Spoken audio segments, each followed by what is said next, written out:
Chaque jour, des gens disparaissent. C'est plus de 500 000 disparitions d'enfants, mais il y a pratiquement une équivalence pour les adultes. Aujourd'hui, Radio Capitole vous permet de faire un appel à témoins directement en interview. Chers auditeurs, chers lecteurs de Radio Capitole Pays Basque et Radio Capitole, aujourd'hui, on reçoit par interview téléphonique Christophe, un ami d'enfance de Mathieu Martin qui n'a plus donné signe de vie depuis le 8 août dernier, date du dernier message qu'il a adressé à ses parents. Cet homme de 32 ans est parti sur un long périple en Argentine. Et puis, depuis le 8 août, on n'a aucune nouvelle. Mathieu Martin vient de Toulouse, est natif de Toulouse. Et puis, son ami Christophe a décidé de se confier sur Radio Capitole pour pouvoir évoquer avec nous sa disparition et donner un maximum d'informations pour qu'on puisse retrouver justement Mathieu. Christophe, bonjour. Oui, bonjour. Alors, vous êtes un ami d'enfance de Mathieu.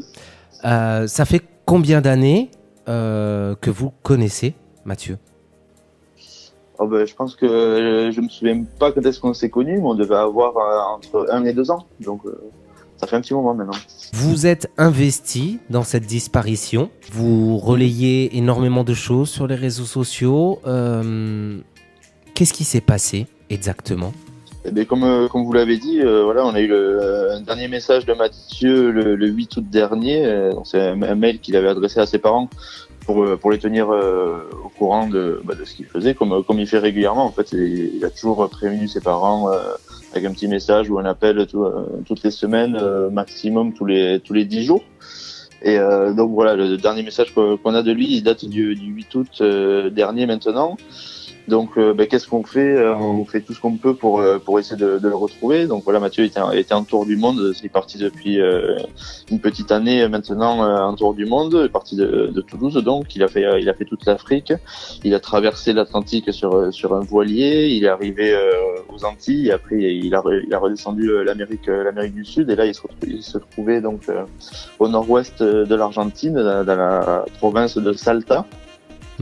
Et donc le dernier message qu'on a de Mathieu venait de la petite ville de Tilcara, où il disait qu'il allait partir dans les montagnes vers Iruya, avec pour objectif de traverser à l'est pour rejoindre ensuite le Paraguay et les chutes d'Iguassou, où après il devait retrouver ses parents au Brésil au mois de novembre. Alors, en fait, le message qu'il a adressé à ses parents le 8 août n'avait rien d'alarmant, rien d'inquiétant. Il n'y avait rien qui pouvait suspecter qu'il y avait quelque chose qui se passait mal. C'était un message des plus normaux, comme habituellement. C'est juste pour donner des nouvelles, dire où il était et ce qu'il avait l'intention de faire. Donc, il était à Tilcara, il avait l'intention d'aller jusqu'à Iruya, donc c'est un petit village dans les montagnes de la Cordillère des Andes, et après traverser à l'est en direction du Paraguay. Alors, lorsque ce message est reçu par les parents, il y a une attente. Les parents vont attendre d'avoir des nouvelles de Mathieu, d'avoir un retour, et puis ils seront sans nouvelles jusqu'au 27 août, jour où ils vont signaler sa disparition. Voilà, c'est ça.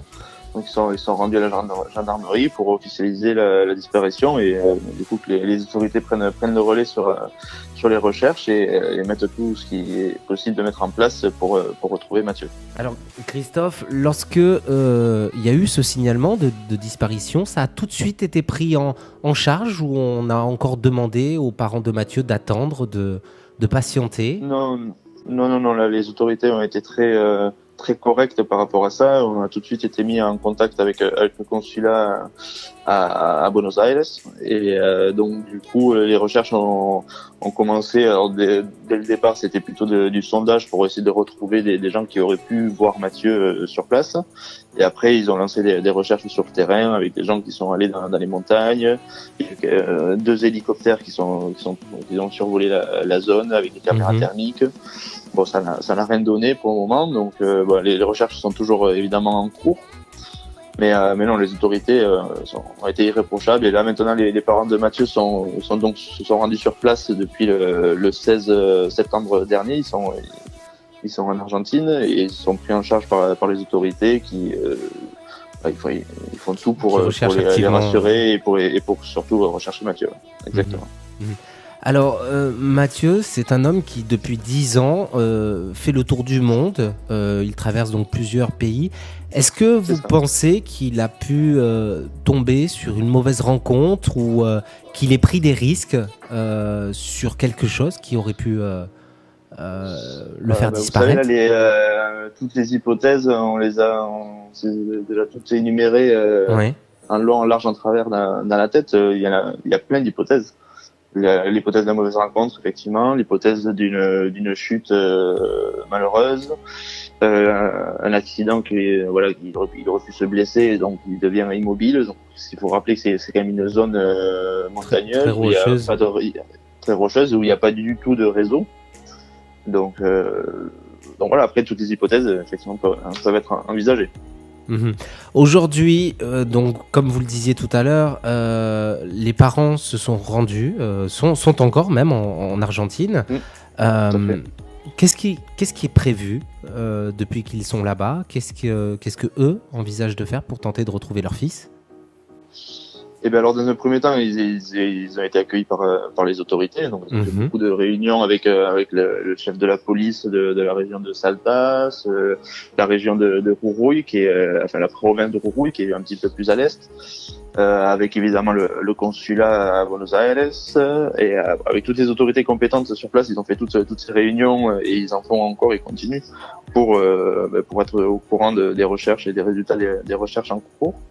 Il y a beaucoup de signalements qui ont été faits suite à l'affichage de l'alerte. Donc quand vous dites des signalements, quand vous dites des signalements, c'est des témoignages, des personnes qui ont pensé reconnaître. Voilà, exactement. Après, ce qui est très étonnant pour nous, c'est que Mathieu, étant quelqu'un de très prudent, il donnait toujours un signe de vie en expliquant où il était, ce qu'il faisait. Il s'arrangeait toujours au moins une fois par semaine. Et s'il savait qu'au bout d'une semaine c'était compliqué, il se jetait sur le premier téléphone, le premier ordinateur pour donner des nouvelles. Parce qu'évidemment, cette situation, on l'avait tous en tête avant qu'il parte, et à chaque fois on l'a tous en tête, donc on l'a évoqué plusieurs fois. Il sait très bien qu'à l'heure actuelle tout est mis en place pour le retrouver. Quand vous avez un ami, donc qui est votre ami d'enfance, qui s'en va dans un pays étranger, c'est pas difficile on essaie de le retenir ou ça a vraiment été pour vous une compréhension sur le fait que ce soit sa passion, son souhait? Vous l'avez respecté ou vous avez toujours essayé de mettre le haut là et dire attention comment... Non, on peut pas mettre le haut là, au contraire. On a tous une part de rêve qui est le voyage, et donc lui, c'était son rêve, il le réalise. Donc non, on peut pas mettre le haut là du tout. Après, il faut juste prendre la mesure de ses actions et être le plus vigilant possible. Mais bon, après Mathieu, voilà, c'est son rêve, il le réalise. Alors on va rappeler aux auditeurs et lecteurs de Radio Capitole Pays Basque et Radio Capitole, on va leur rappeler que vous avez mis pour permettre justement d'aider aux recherches et puis pour permettre aux parents de Mathieu de pouvoir rester le plus longtemps pour les investigations faites en Argentine. Vous avez mis en ligne une cagnotte qui a aujourd'hui récolté 15 000 euros. Vous en avez mis une deuxième. Ouais. Voilà, en fait, la première cagnotte qu'on avait mis avait un plafond de 15 000 euros, donc elle a été en quelques jours atteint, et c'est vraiment, ça fait très chaud au cœur de voir l'implication de tout le monde autour de cette disparition, parce que vraiment, voilà, tout le monde a mis la main à la pâte, et donc là, on en a ouvert une deuxième, on est déjà à 5 000 euros, donc en gros là, on a déjà 20 000 euros qui vont pouvoir nous permettre de couvrir les frais de la famille sur place. Oui, parce qu'il faut penser que c'est un coût. C'est un coût de pouvoir rester sur place, de pouvoir engager des investigations beaucoup plus poussées. Vous indiquiez tout à l'heure que le consulat était excessivement proche de vous dans les recherches. Est-ce que en France, du moins, vous arrivez à obtenir des informations sur un témoignage, par exemple, qui pourrait être fiable et vous donnerait une piste? Oui, en fait, comme je vous disais tout à l'heure, on est une bonne dizaine d'amis d'enfance de Mathieu à être présents sur les réseaux sociaux, à avoir créé une page à son nom, à être très actif sur la diffusion de l'information. Et donc, on récolte beaucoup de témoignages de personnes qui croient avoir vu Mathieu. Et voilà, donc c'est une équipe, on est une dizaine, on s'est réparti les tâches, chacun s'applique à sa tâche, et d'ailleurs je les remercie, on se remercie tous d'être aussi engagés là-dedans.